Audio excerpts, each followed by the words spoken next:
humanos, eu sou Lorena Vieira e sejam bem-vindos a este mundo mágico.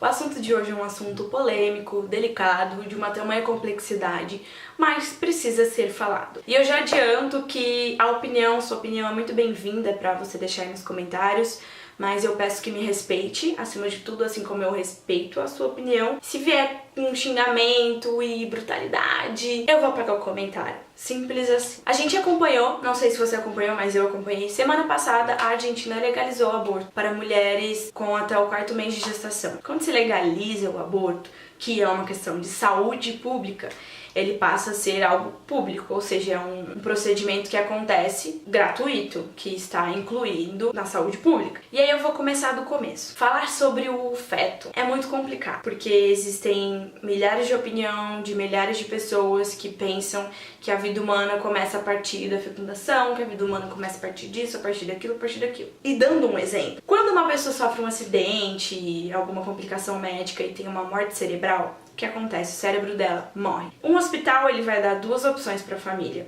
desligar os aparelhos ou deixar a pessoa lá vegetando. Então pense bem, essa pessoa com uma vida formada, talvez tenha esposo, talvez tenha filhos, teve uma morte cerebral. Ou seja, sua função cerebral parou de funcionar, o sistema nervoso parou de funcionar. E aí o hospital dá essas duas alternativas. E aí, será que a gente considera essa pessoa uma pessoa viva, um ser humano vivo? Porque o próprio hospital dá essa alternativa de desligar os aparelhos. Porque a pessoa vai ficar lá vegetando, não vai levantar e sair andando do nada, porque deu uma morte cerebral, não há milagre que vai fazer essa pessoa levantar e voltar à vida. Ou acordei. Não, gente, o cérebro morreu e é o cérebro que comanda todo o nosso corpo. Gente, mais de 70% do nosso cérebro é constituído por ações e coisas as quais a gente não controla, as quais são involuntárias, como mesmo o pulsar do coração para mandar sangue para todos os órgãos. Respirar é algo que é voluntário, porém mais ou menos, porque quando você tá dormindo, você não pensa, nossa, eu preciso respirar. E o andar e o mexer os braços não é algo que também você pensa, não, pera, agora eu preciso andar, vamos lá. Pé direito, pé esquerdo, pé... Não, são ações semi-voluntárias, mas em sua maioria do tempo, em sua maior parte, involuntárias. Então você precisa do seu cérebro para ser um ser humano, porque o que define um ser humano, sua racionalidade, certo? Aí o feto, falando do feto. O sistema nervoso do feto começa a se formar a partir da 4ª semana, que é depois do 1º mês de gestação. E o sistema nervoso central se forma depois da 12ª semana, ou seja, depois que completa 3 meses. Até então, gente, o feto ele não tem consciência, ele não tem memória, ele não tem autonomia, ele não tem capacidade para ter relação social, ele nem tá ligado que ele existe, ele nem tem noção da sua existência. Então, os países que têm o aborto legalizado, geralmente eles fazem esse procedimento até o 3º ou 4º mês. Então, calma, o feto não vai sofrer, ele não vai sentir dor, ele não vai sentir nada, até porque ele nem sabe que ele está ali. Ele nem tem conhecimento disso, entendeu? E pra mim, as coisas têm a ver, porque quando uma pessoa dá morte cerebral, ela morreu, não tem mais vida ali. E se um feto não tem o sistema nervoso formado no cérebro, meio que não tem a vida ali, sabe? Vocês conseguem entender? Porque o que está acontecendo com aquele feto está ali dentro, está se desenvolvendo, porque ele está ligado à mãe. Assim como um ser humano que teve uma morte cerebral está ligado a aparelhos. O feto está ligado à mãe. Se você romper essa ligação, ele não vai conseguir sobreviver sozinho, entendeu? Então começa daí. Eu não sei que as pessoas pensam que os países vão legalizar o aborto para tirar uns nenê, assim. Gente, não é. Os países que têm o aborto legalizado, eles não fazem esse procedimento depois do 4º mês, não. Porque aí já é um bebê, já começa a ter uma formação e uma estrutura humana e tudo mais. E eu acho engraçado essa questão, porque eu acho que as pessoas que são contra pensam que todo mundo vai sair abortando. Ah, não vou usar mais camisinha, não vou tomar mais anticoncepcional porque eu posso ir ali abortar. Gente, não é assim. Os relatos de aborto que eu já li, de histórias de mulheres que passaram por esse procedimento, é algo traumático. E tem a dor física, tem a dor psicológica, não é fácil passar por isso. Essas mulheres, elas recorrem a esse procedimento em último das opções, entendeu? Quando não tem mais saída. E a gente não pode colocar uma opinião. Nossa, de uma realidade nossa na vida de todo mundo, porque as pessoas têm realidades diferentes, as pessoas são diferentes, elas têm religiões diferentes, elas têm as verdades delas, e a sua verdade, a sua realidade, ela é baseada no seu meio, no que você convive, nos seus pensamentos, no seu entorno, entendeu? Então não tem como eu aplicar alguma coisa que eu acredito no mundo, porque as pessoas são diferentes e têm criações diferentes. Uma dica: aplique as coisas às quais você acredita na sua vida e deixe as pessoas fazer com a vida delas o que elas quiserem. E essa questão do feto também tem a do corpo feminino. Todo indivíduo tem direito de fazer com o seu corpo o que ele quiser. E isso também entra nesse assunto porque um feto está dentro de uma barriga de uma mulher e a gravidez uma gravidez, gente. Uma mulher gestante, ela corre risco a todo momento, e é uma coisa que não é fácil, é uma coisa dolorosa, sem contar a depressão pós-parto, que é uma coisa muito comum também, que depressão não é brincadeira. E a depressão pós-parto, a mãe, depois que tem o filho, ela não consegue sentir a ligação, a conexão com o seu filho, ela não se sente mãe dele e não se sente feliz de ter tido um filho. Então, gente, existe 1 milhão de coisas. A gente precisa falar sobre isso, não é tão simples assim. Não é tipo, ai, não, é só usar camisinha. Não, gente, não é. A camisinha pode rasgar, a camisinha pode estourar. E outra coisa, os métodos contraceptivos não são 100% eficazes. E aí você me fala, ah, não é 100%, mas é 99,9%. Cara, eu vou pôr aqui no box de informações e eu preciso que vocês vão olhar uma publicação de uma moça que ela fala assim: levanta a mão aí quem engravidou mesmo tomando isso, fazendo aquilo. Meu, os comentários dessa publicação das mulheres que aconteceram isso, que tiveram uma gravidez indesejada, mesmo se prevenindo com 2 ou até 3 tipos de métodos contraceptivos juntos, tem tanto comentário dessas mulheres que engravidaram, que já têm os filhos ou que estão grávidas, mesmo se cuidando. É muito comum, muito mais comum do que eu pensei que era. E o lance da camisinha, ai, é de graça, tem no posto. Tá, ok, aqui na minha cidade, uma cidade pequena, eu posso ir ali no posto facilmente pegar uma camisinha. Mas, meu, imagina Rio de Janeiro, imagina São Paulo. Onde será que deve ser o posto de saúde mais próximo da casa da pessoa, pra pessoa ir lá buscar uma camisinha? E, cara, sexo existe, as pessoas transam, as pessoas fazem sexo. É uma necessidade humana, e não só do homem. Olha só que legal, as mulheres transam também.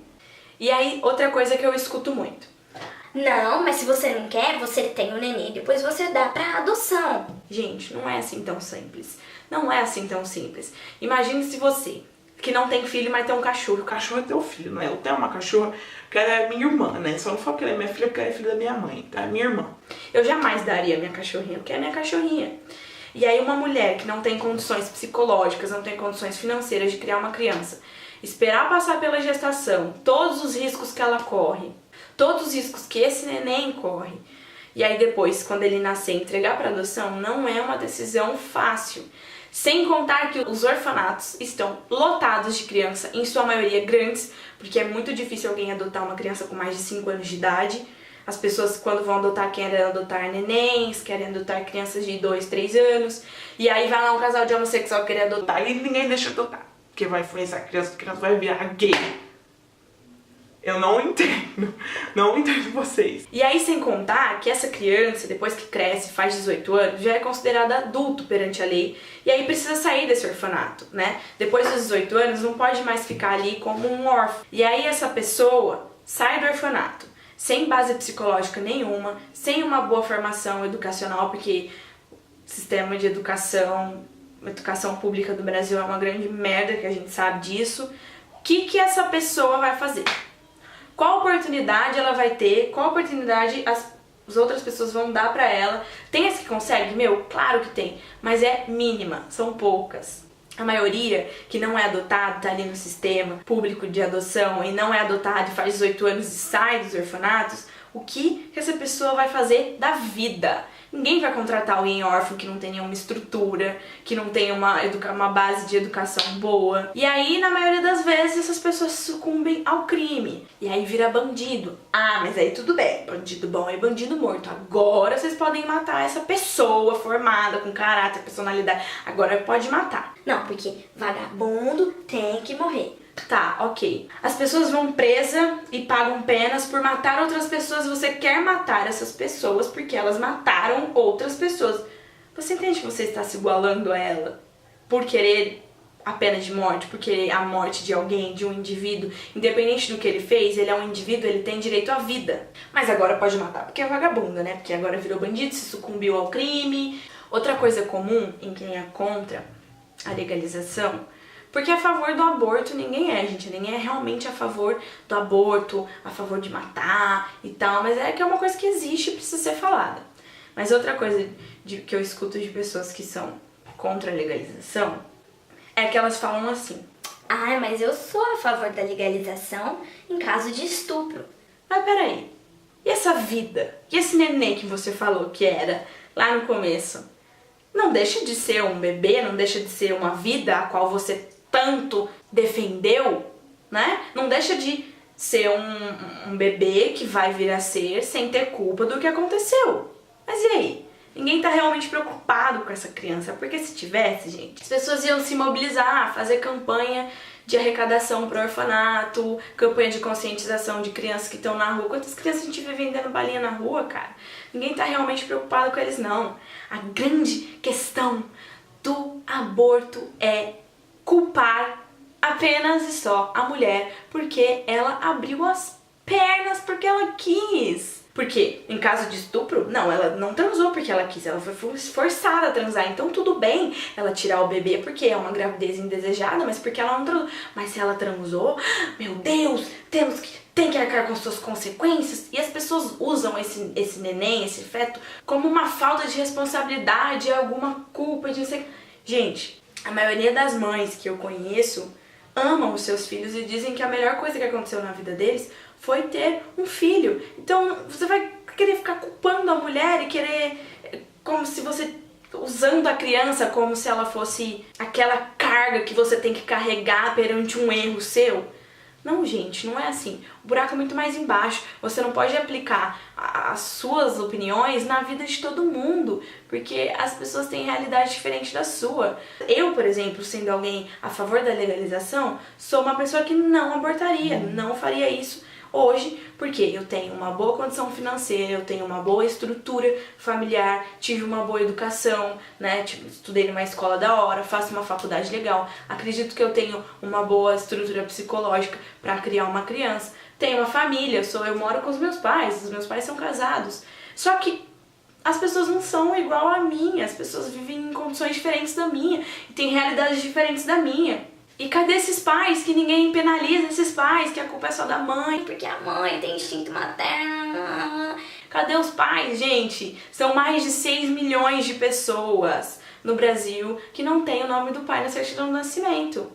Pais abortam todos os dias, ninguém tá preocupado. E é muito pior, porque já é um indivíduo, já nasceu, já tem uma vida. E a partir daí, pode ser que venha crescer uma criança com muitos problemas psicológicos porque não teve a presença desse pai. Não, mas as pessoas querem interferir na vida porque a mulher transou e aí engravidou e não vai ter que ter essa criança. Meu, você não é ela, você não sabe pelo que ela tá passando. E o rolê do estupro, gente, que eu falei, vocês sabem o rolê, vocês sabem o procedimento do estupro. A mulher tem que ir lá na delegacia fazer um boletim de ocorrência. Só aí já demora umas 4 horas. Se não tem IML na cidade, por exemplo, aqui em Pitangueiras, na minha cidade, não tem IML. Só tem numa cidade próxima, que é mais ou menos 40 minutos daqui. E aí, se não tem IML, tem que o quê? Esperar o IML tá em horário de funcionamento pra ir lá fazer o corpo de delito. E aí tem que, mesmo se coletar sêmen, vai ser a palavra da mulher contra a palavra do homem, a qual ela disse que estuprou. E às vezes as mulheres podem, tipo assim, pensando dessa forma, se o aborto fosse legalizado só em caso de estupro, as mulheres poderiam simplesmente chegar na delegacia e falar, olha, eu fui estuprada, e na verdade nem ter sido, para poder fazer esse procedimento de ver se vai poder. Só que é um negócio que leva meses para ser concluído como estupro. Até aí já é um bebê, já não dá pra tirar mais, né? Então, gente, o buraco é muito mais embaixo. Esse assunto é um assunto muito delicado. Primeiramente, eu acho que falta muito respeito para com o próximo e empatia. Seria muito legal se vocês colocassem um no lugar dos outros, porque o que as pessoas mais falam do feto é que é uma vida e que você vai ser assassino se você tá atirando essa pessoa e tal. Mas e o bandido, que é bom morto? Não deixa de ser um assassinato. E eu acho que a gente não devia envolver questão religiosa, porque isso tem a ver com saúde pública e o nosso país é um país teoricamente laico, que nada que fosse religioso deveria interferir nas leis civis. E vejam só os países que legalizaram o aborto. Diminuíram drasticamente o número de mulheres que passam por esse procedimento. Porque quando o aborto ele é legalizado, é uma coisa profissional, essa mulher que procura uma clínica, ela não vai lá e vai abortar, não é assim. Tem todo um acompanhamento psicológico de algumas semanas antes dela realmente decidir fazer o procedimento. E a maior parte delas param por aí, porque perceberam com esse acompanhamento psicológico que era medo, que estava assustado, e aí decidem progredir com essa gravidez e ter esse filho. Só que quando o aborto não é legalizado, não tem esse acompanhamento psicológico, a pessoa vai estar com vontade, vai querer fazer e vai lá fazer. Mano, o ser humano, a gente faz coisas sem pensar. A maioria das vezes quando a gente erra, é porque a gente fez alguma besteira sem pensar. Por isso é muito importante a legalização, para ter esse procedimento psicológico, para ver se é isso mesmo que essa mulher quer, porque não é um processo fácil, é uma coisa traumática. Muito obrigada por assistir. Clique no curtir pra mim, não deixe de se inscrever e compartilhe esse vídeo se você tem algum amigo seu que usa algum desses argumentos contra a legalização dos quais eu citei aqui. Mostra pra ele que não é bem assim, que o buraco é muito mais embaixo, ok? Beijo e até o próximo vídeo. Tchau!